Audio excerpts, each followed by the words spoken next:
Πριν από σχεδόν ένα μήνα είχαμε μια ειδοποίηση για την περιοχή Ψήνθο για ένα σκυλί το οποίο βρισκόταν πραγματικά σε πολύ άσχημη κατάσταση.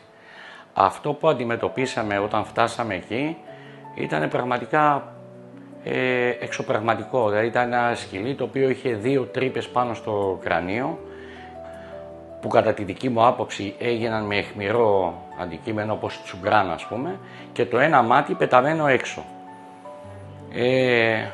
Το πήραμε και αμέσως το φέραμε στο κοινοκομείο όπου ξεκινήσαμε τις εξετάσεις και την ίδια μέρα μπήκε στο χειρουργείο. Ήταν τόσο κρίσιμη η κατάσταση της σκυλίτσας. Τη σκυλίτσα την ονομάσαμε Αγάπη.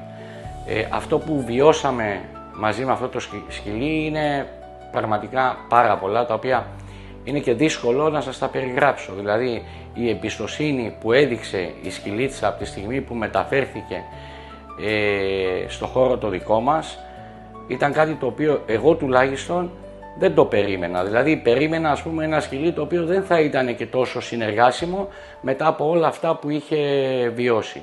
Γιατί δεν είχε μια καλή ζωή. Δηλαδή και το σκυλί το ίδιο ας πούμε ήταν πάρα πολύ αδυνατισμένο, με κάποιους όγκους επίσης στην κοιλιακή χώρα, είχε πάρα πολλά.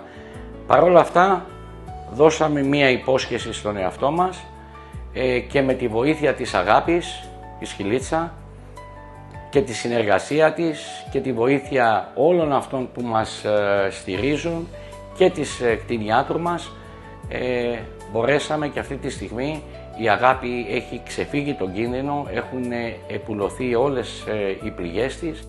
Η κλινική της κατάσταση είναι πάρα πολύ καλή και το πιο σημαντικό απ' όλα είναι ότι έχει αρχίσει και ξαναεμπιστεύεται τους ανθρώπους. Αυτό που εμείς έπρεπε να κάνουμε πλέον το κάναμε.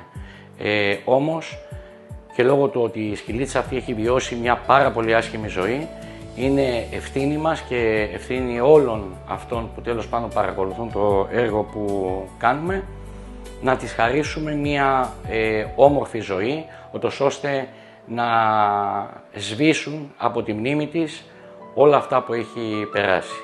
Αυτό το βιντεάκι γίνεται καθαρά και είναι μια ανασκόπηση όλων των στιγμών που περάσαμε με την Αγάπη για να μπορέσουμε να της βρούμε το παντοτινό της σπίτι.